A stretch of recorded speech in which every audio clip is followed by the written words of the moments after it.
पहले नजर डालते हैं हम सुर्खियों पर।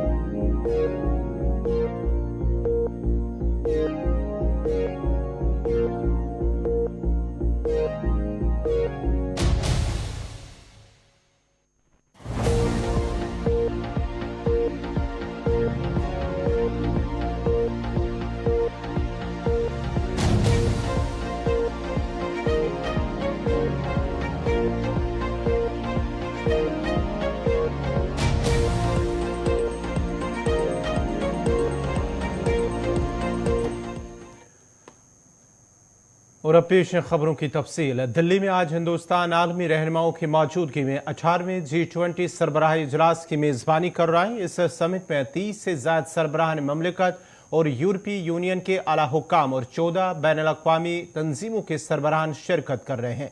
भारत मनप्पम में आज और कल G20 रहनुमाओं की सरबराही कॉन्फ्रेंस की मेजबानी कर रहा है। G20 सरबराही इजलास सुबह 9:30 बजे आलमी रहनुमाओं की पंडाल भारत मंडप में आमद के साथ ही शुरू हुआ है। सुबह तकरीबन 10:30 बजे G20 सरबराह इजलास का पहला सेशन वन अर्थ यानी कि एक जमीन से शुरुआत हुई।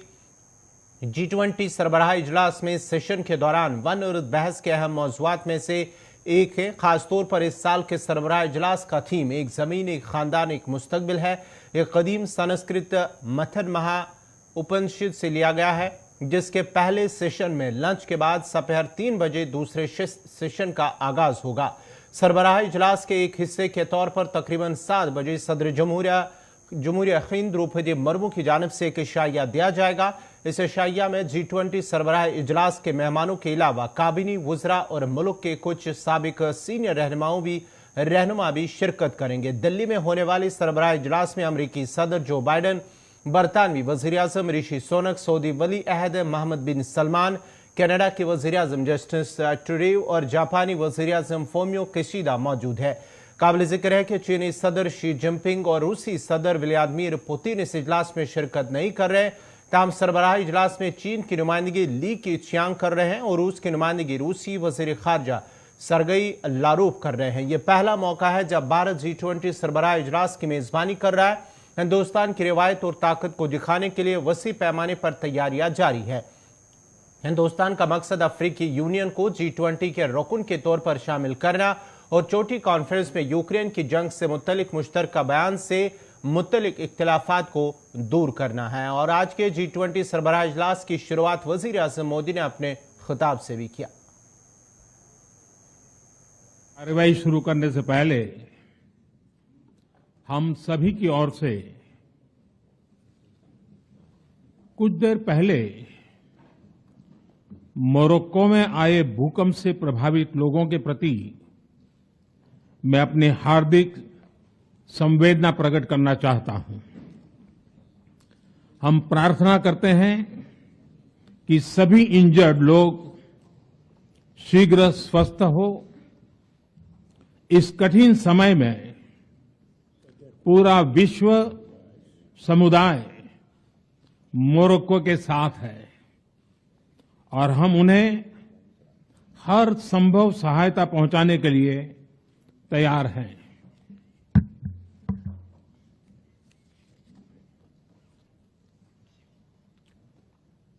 Your Highnesses, Excellencies, G20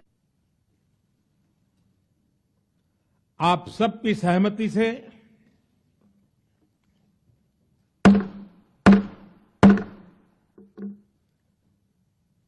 आगे की कार्यवाही शुरू करने से पहले मैं अफ्रीकन यूनियन के अध्यक्ष को G20 के स्थायी सदस्य के रूप में अपना स्थान ग्रहण करने के लिए आमंत्रित करता हूं।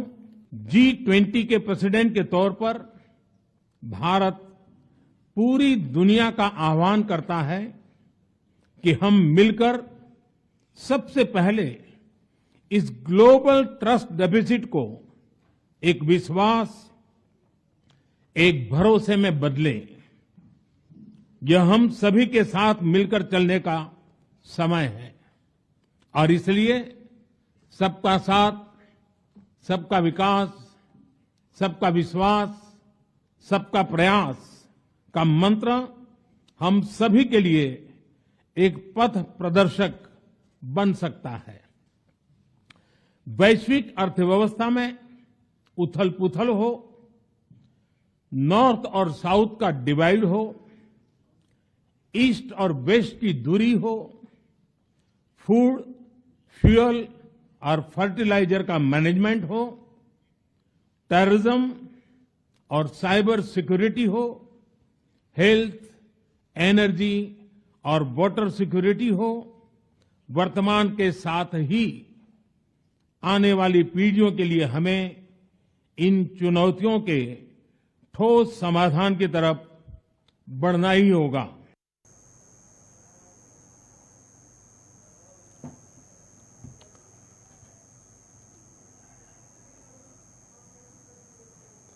इधर G20 सरबराह इजलास के पेश नजर दिल्ली में चप्पे चप्पे पर सिक्योरिटी फोर्सेस को तैनात करके सख्त हिफाजती इंतजाम किए गए हैं। जमीन से ड्रोन तक से दिल्ली के कई इलाकों की निगरानी की जा रही है। इसके साथ ही जिन 16 होटलों में गैर मुल्की मेहमानों की रिहाइश के इंतजाम किए गए हैं, उन होटलों की निगरानी के लिए खुसूसी इंतजाम किए गए हैं। जराये का कहना है कि प्रगति मैदान की सिक्योरिटी के लिए स्पेशल पुलिस कमिश्नर सतह के अफसरान कमान संभाल रहे हैं, जबकि डिप्टी कमिश्नर ऑफ पुलिस सतह के अफसरान होटलों में कैंप कमांडर के तौर पर तैनात किए गए हैं। हिफाजत को यकीनी बनाने के लिए तमाम जरूरी इकदाम किए गए हैं। सिक्योरिटी के लिहाज से दिल्ली में 50,000 पुलिस एहलकार तैनात किए गए हैं। मजीद तफसीलात दे रहे हैं गुलिस्तान न्यूज नुमाइंदा ताबिश कमाल।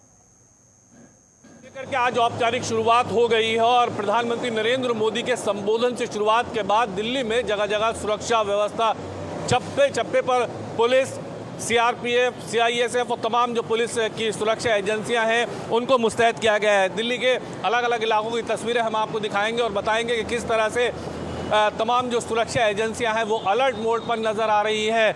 जगह जगह पुलिस बैरिकेड्स की गई हैं और दिल्ली के अलग अलग इलाकों का हाल हम आपको दिखा रहे हैं और ये भी बताने की कोशिश कर रहे हैं कि दिल्ली में ज़मीन से लेकर आसमान तक सब किलेबंदी कर दी गई है। जगह जगह चेकिंग की जा रही है। हालांकि शनिवार और रविवार 2 दिन ये बहुत महत्वपूर्ण रहने वाले हैं दिल्ली के लिहाज से। प्रधानमंत्री नरेंद्र मोदी के संबोधन के बाद G20 का औपचारिक आगाज़ हो चुका है। तमाम जो राष्ट्र अध्यक्ष हैं वो भारत पहुंच चुके हैं और जो पुलिस व्यवस्था है, पुलिस सुरक्षा है, वो बड़ी तादाद में जगह जगह पुलिसकर्मी तैनात किए गए हैं और ख़ास तौर से उन इलाकों में जहां पर भीड़ भाड़ वाले इलाके हैं, उन इलाकों में बड़ी तादाद में फोर्सेज अपॉइंट की गई हैं, सुरक्षा अपॉइंट की गई है। इसके अंदर Delhi police, CRPF, CISF, paramilitary forces और जो दिल्ली के डीसीडी डिपार्टमेंट से जुड़े लोग हैं वो तमाम जो हैं वो सड़कों पर आपको नजर आएंगे और चप्पे चप्पे पर कड़ी सुरक्षा व्यवस्था आपको नजर आएगी। दिल्ली के अंदर ऐसे इलाके जहां पर बड़ी तादाद में भीड़ भाड़ रहती है, उन इलाकों को खास तौर से चिन्हित किया गया है। आज दिल्ली के अंदर सड़कों पर सन्नाटा पसरा हुआ नजर आ रहा है। हालांकि सुबह का समय है, उन इलाकों में जाने पर पूरी तरह से मनाही है जहां पर सीधे G20 इफेक्ट हो रहा है। G20 को लेकर के तैयारियां जोरों शोरों पर की जा रही हैं और ऐसे में हर आने जाने वाली गाड़ी पर नजर रखी जा रही है। इस वक्त जो तस्वीरें आप देख रहे हैं दिल्ली का गोविंदपुरी इलाका है, जहां से सीधा ये इलाका ITO, India gate, Lal Qila और जहां पर ख़ास तौर से G20 का समिट चल रहा है, भारत मंडपम उस इलाके को कनेक्ट करता है। हालांकि ये कुछ ही दूरी पर यूपी और हरियाणा का बॉर्डर यहां से लगता है, तो ऐसे में सुरक्षा के लिहाज से कड़े इंतज़ाम किए गए हैं। गाड़ियों को यहां पर देखा जा रहा है कि किसी भी गाड़ी पर अगर शक है तो उसको रोककर उसकी तलाशी ली जा रही है। ऐसे में दिल्ली पुलिस के लिए बड़ी चुनौती ये रहेगी कि किसी भी तरह से ये 2 दिन पूरी तरह से सुरक्षित निकल जाए और किसी तरह की कोई भी कोताही सुरक्षा में दिल्ली पुलिस नहीं बरतना चाहती है। दिल्ली पुलिस के जवान दिन रात लगातार सुरक्षा में लगे हुए हैं और ऐसी तमाम गाड़ियों को देखा जा रहा है या उन गाड़ियों को भी रोका जा रहा है जिन पर शक है या जो गाड़ियां ऐसी हैं जो रूल्स फॉलो नहीं कर रही, उन गाड़ियों पर भी पैनी नज़र रखी जा रही है। और दिल्ली पुलिस मुस्तैद नज़र आ रही है और तमाम जो एजेंसियां हैं सुरक्षा के लिहाज से अगर देखा जाए तो G20 को लेकर के जगह जगह हमें फोर्सेस डिप्लॉय नज़र आ रहा है, सुरक्षा के कड़े इंतजाम नज़र आ रहे हैं। और अगर सुरक्षा की बात की जाए, चूँकि उन देशों के राष्ट्र अध्यक्ष आए हुए हैं जो दुनिया के सबसे ताकतवर शक्तिशाली देश, और ऐसे में उन ताकतवर शक्तिशाली देशों के राष्ट्र अध्यक्षों की, प्रधानमंत्री, राष्ट्रपतियों की जिम्मेदारी इन तमाम एजेंसियों पर है, और इसलिए ज़मीन से लेकर आसमान तक सब जगह किलेबंदी नजर आ रही है। वीडियो जर्नलिस्ट साजिद के साथ ताबिश कमाल, दिल्ली।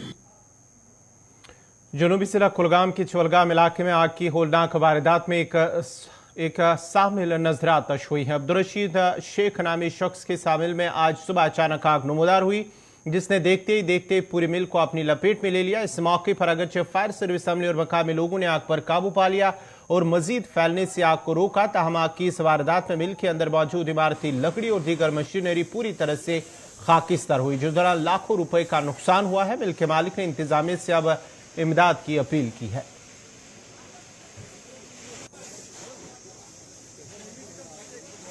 अब गैरिशिंग थी लगभग 6 बजे पे कोर मे लड़कन फोन दोपन गर मशीन पे एकदम दो वथन नार मतलब दस्ती पला बहुत ज्योत मे फुल कुलुफ नार नो सोरे लपेट गुमुत सोरे। फायर सर्विस वाले फोन तो तम रचाना लेटे पहम वात तो चलो पे तिम तिम पा मशीन दस्ती पलव वलव चेंज कर सामान तुलन तो तम वो तमो कोर ये नार कंट्रोलस मज तो थोड़ा इंसाफ गो सान खतर अगर थोड़ा कंपेंसेशन तक कम से कम गो 15 लाख रुपये लोगों लगभग नुकसान साफ तला मिली है कंट्रोल रूम से फलानी जगह गेस्ट हाउस के नजदीक बेंडसा में आग है। हमने तुरंत गाड़ियां 2 निकाली है, आप एक काबू पा लिया है, मुझे फैलने से रोक दिया है। क्या मैसेज मेरी मैसेज रही कि हमें लोगों ने बहुत कोऑपरेट किया हमारे साथ। यही मैसेज रही कि हमारी यही मैसेज कि लोगों को यही पार्टिसिपेट करना है हमारे साथ। ये उन्होंने बहुत मेहनत की हमारे साथ, हमने कोऑपरेट किया, लोगों ने जाने बजा खड़ा रहे हमारे साथ। हम शुक्रगुजार है आपकी मदद से हम ये कहना चाहता हूं कि हम लोगों के बहुत शुक्रगुजार है, उन्होंने कोऑपरेट किया हमारे साथ। जनूबी कश्मीर अनंतनाग के रखचंदीपुरा के लोगों ने महकमे जल शक्ति के खिलाफ एहतजाज करते हुए शिकायत की है कि इलाके के लोग पीने के साफ पानी से महरूम है, जबकि उन्हें पीने के साफ पानी के लिए कई किलोमीटर दूर पैदल चलकर पानी लाना पड़ता है, जिसकी वजह से उन्हें मुश्किलात पेश आ रहे हैं। मकामी लोगों का मजीद कहना है कि मुतल्लिका महकमा की नोटिस में लाने के बावजूद भी इलाके को नजरअंदाज किया जा रहा है और गांवों को अल्लाह के रहम करम पर छोड़ दिया गया है। और उन्हें अब जिला तरक्याती कमिश्नर अनंतनाग से अपील की है कि इलाके की तरफ तवज्जो दी जाए ताकि उनके मुश्किलात का अजाला हो सके।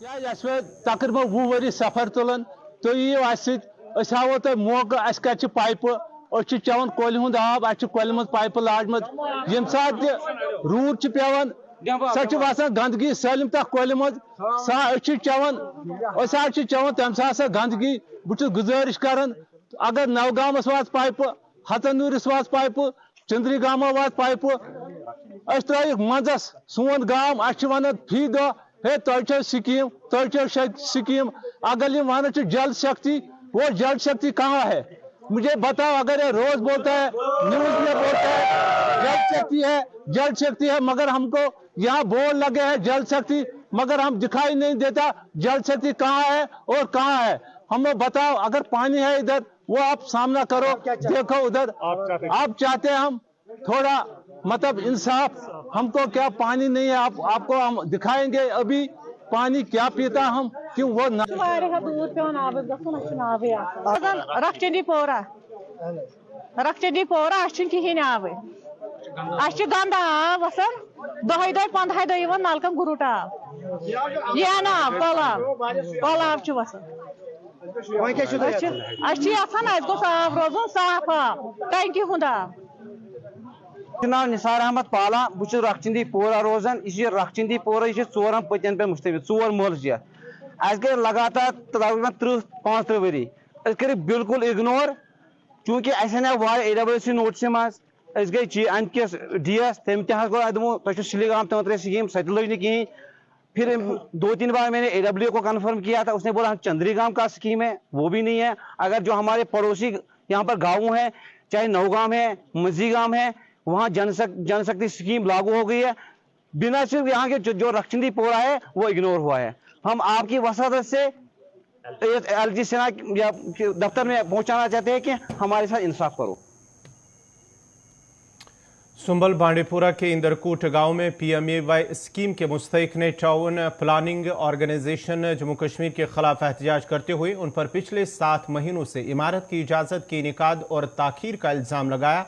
PMAY के बेनिफिशरी मोहम्मद इब्राहिम नज्जार ने कहा है कि तमाम फॉर्मेलिटीज मुकम्मल करने और तमाम मुतल्लिका महकमों से NOC हासिल करने के बावजूद टाउन प्लानिंग ऑर्गेनाइजेशन किसी न किसी बहाने इमारत की इजाजत में ताखीर कर रहा है। उन्होंने मजीद कहा कि एक तरफ हुकूमत महकमों में करप्शन के खात्मे के दावे कर रही है, लेकिन यहाँ सूरत हाल उन दावों के बरकस है। उन्होंने LG इंतजामिया से अपील की है कि वो इस मामले में ज़ाती मुदाखलत करे ताकि उनके मुश्किलात दूर हो सके। इस सिलसिले में जब टाउन प्लानिंग ऑर्गेनाइजेशन के सरबराह से गुलिस्तान न्यूज़ नुमाइंदा ने राब्ता किया तो उन्होंने यकीन दिलाया कि वो इस मामले को देखेंगे और हल करने की भरपूर कोशिश करेंगे। मे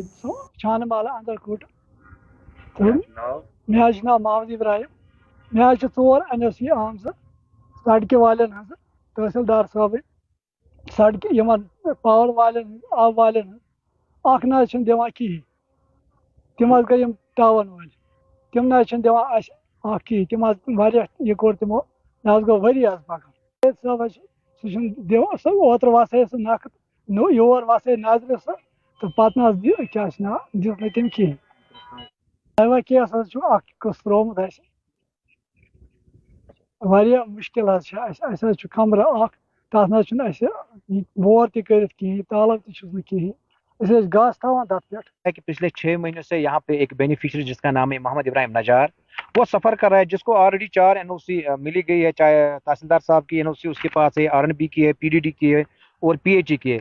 और लास्ट में पिछले 6 महीने से जो टाउन प्लान श्रीनगर है वहाँ पे इसको तंग किया जा रहा है। वहाँ पे कोई जावेद साहब बैठा हुआ है जो इसको रोज तंग करता है कि मैं आपकी NOC कल आएगी परसों आएगी, लेकिन मुझे पता नहीं वो जावेद साहब किस चीज की तंग कर रहा है इसको। शायद मुझे लग रहा है इसको अगर हम पिछले कई दिनों से प्रोग्राम चल रहा है कि हम भ्रष्टाचार मुक्त करेंगे, और आज के डेट में भी अगर हम ये चीजें नारा देंगे कि हम भ्रष्टाचार मुक्त करेंगे, लेकिन इसको तो तंग कर रहे हैं। अगर इसमें प्रोसीजर है, अगर इसको NOC सब कंप्लीट है तो इसको परमिशन मिलनी चाहिए।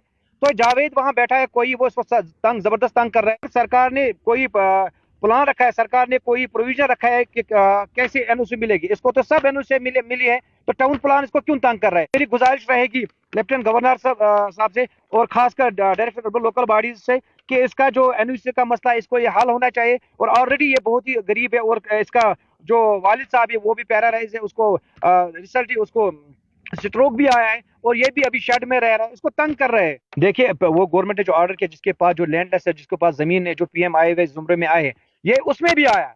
अगर इसको सरकार भी जमीन, लेकिन इस बेचारे के पास खुद के 5-6 मरले जमीन है, ये वो भी नहीं मांग रहा है, ये उसके लिए NOC मांग रहा है। मेरी गुजारिश रहेगी गवर्नर साहब से और खासकर डायरेक्टर लोकल बॉडीज से और इसके साथ साथ अपने deputy commissioner Bandipora doctor Owais साहब से कि इसका जो मसला है आर्ट को फ़रोग देने और बासलाहत कारीगरों को एक प्लेटफार्म फराहम करने की कोशिश में श्रीनगर में 2 रोज़ा पेंटिंग नुमाइश का इनेकाद किया गया है। इस मौके पर मुख्तलिफ इलाकों से आए हुए कारीगरों ने शिरकत की और अपनी तख्लीकात के खूबसूरत अंदाज में अक्कासी की। इस मौके पर कहा गया है कि इस तरह की नुमाइश का इनेकाद करना एहसन इक़दाम है। नुमाइश देखने वालों ने कसीर तादाद में शिरकत करते हुए नौजवान आर्टिस्टों के काम को खूब सराहा है। श्रीनगर में इस तरह की नुमाइश दूसरी बार मुनक्कद हुई है। इस आर्ट एग्जीबिशन में नौजवान टैलेंट हिस्सा ले रहे हैं, जबकि इस मौके पर सेक्रेटरी टूरिज्म सईद आबिद रशीद ने इस एग्जीबिशन का इफ्तिताह किया है।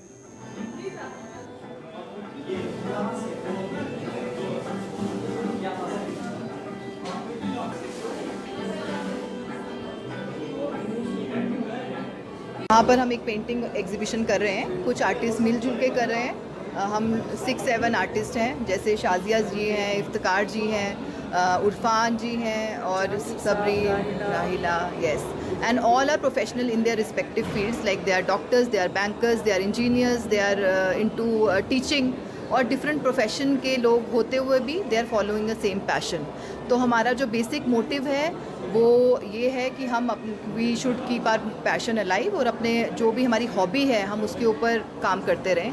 जो लोग विद इन अ बाउंड्रीज काम करते हैं। और मुझे लगता है कि कहीं ना कहीं कश्मीर की छवि कुछ इस तरीके की थी कि बीच में आर्ट एंड कल्चर थोड़ा सप्रेस हो गया था, तो हम उसको रिवाइव करने की कोशिश कर रहे हैं बेसिकली, कि जो भी आप में, बिकॉज मैंने यहाँ पर हर घर में कुछ ना कुछ क्रिएटिविटी देखी है, तो उसको बाहर लाने का एक इनिशिएटिव हमने लिया है। एंड शाजिया, आप कुछ कहना चाहेंगे? Group is known as the second lives art guild, वो इसी वजह से क्योंकि we are almost all of us are following our own professions, और साथ में हम अपना पैशन भी परस्यू कर रहे हैं। तो everybody is very passionate about their works, आप देख सकते हैं सारा, इट्स वेरी इंस्पायरिंग। तो सपोर्ट कैसा मिल रहा है यहाँ पे इसका? हमारे को एक तो मॉल के जो मालिक है फारूक साहब, उनका भी बहुत सपोर्ट मिला, और रेड एफएम जो है वो हमारे पार्टनर्स हैं यहाँ, मतलब सपोर्ट की कोई कमी नहीं है हमें। I think Deepa ji, media people also, सब लोग हमें अच्छा सपोर्ट कर रहे हैं, और मुझे लग रहा है अच्छा यहाँ पे हमारा ओकेजन जाएगा। Even localites are coming and getting inspired, तो that was our main motive. तो वो भी मुझे लगता है कि बहुत अच्छे से लोग यहाँ आके कुछ इंटरेक्शन करके हमारे साथ जा रहे हैं, तो हमें बहुत अच्छा लग रहा है। Thank you. एग्जीबिशन आज मुनक़िद किया गया है श्रीनगर में।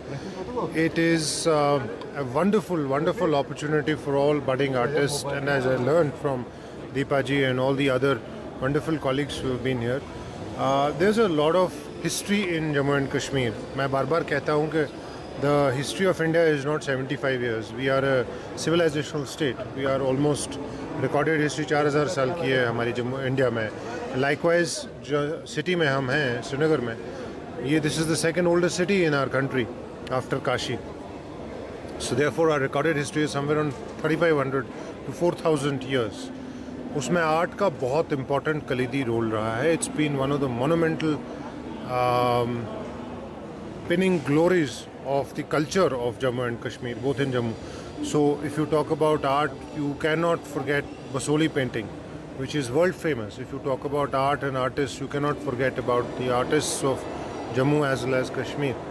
तो मुझे लगता है कि इस तरह के इवेंट्स उन बडिंग आर्टिस्ट को एक प्लेटफॉर्म प्रोवाइड करते हैं, रिकग्निशन प्रोवाइड करते हैं, जो हमारे समाज में, हमारी सोसाइटी में ऐसे ब्यूटीफुल वंडरफुल आर्टिस्ट को रिकग्नाइज करें. Some of them are doctors, some of them are businessman, some of them are bankers.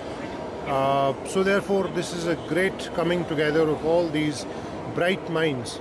And हमारे यहाँ सोसाइटी में there is a lot of connoisseurs of art, and therefore government will do whatever is possible, whatever is necessary to provide such platforms to all these budding artists, and उनको encourage किया जाए, कैसे उनको platforms provide किए जाएं, opportunities provide की जा सके, and कैसे इनका talent recognize कराया जा सके. Ultimately an artist does this for his own self-actualization and recognition in the society. So therefore as a society मुझे लगता है कि इस तरह के events हम सबको बढ़ चढ़ के हिस्सा लेना चाहिए, and इनकरेज करने चाहिए हमारे समाज के सबसे सेंसिटिव, सबसे इंटेलेक्चुअल तबके को, जो कि आर्टिस्ट होते हैं, किसी भी शोबे से जुड़े हुए हैं artist. Thank you. Municipal committee Pampore के चेयरमैन मलिक याकूब ने टांचीबाग पांपोर के स्टेडियम में खिलाड़ियों को एक रोलर फराहम किया है. इस मौके पर खिलाड़ियों का कहना था कि उन्होंने सरकार से बार बार रोलर की मांग की थी, ताहम उनकी किसी ने नहीं सुनी थी. खिलाड़ियों ने मजीद कहा कि म्यूनिसिपल कमेटी के चेयरमैन मलिक याकूब ने हाल ही में स्टेडियम का दौरा किया, जहां खिलाड़ियों ने अपनी मांग उनके सामने रखी, जिसके बाद फौरन बाद मलिक याकूब खिलाड़ियों की मांग को डिस्ट्रिक्ट डेवलपमेंट कमिश्नर बशारत कोयूम और स्पोर्ट्स काउंसिल के जिम्मेदारों तक पहुंचाया और 2 दिनों में रोलर फराहम कराया है. रोलर फराहम करते हुए खिलाड़ियों ने मसरत का इजहार करते हुए म्यूनिसिपल कमेटी पांपोर के चेयरमैन मलिक याकूब का शुक्रिया अदा किया.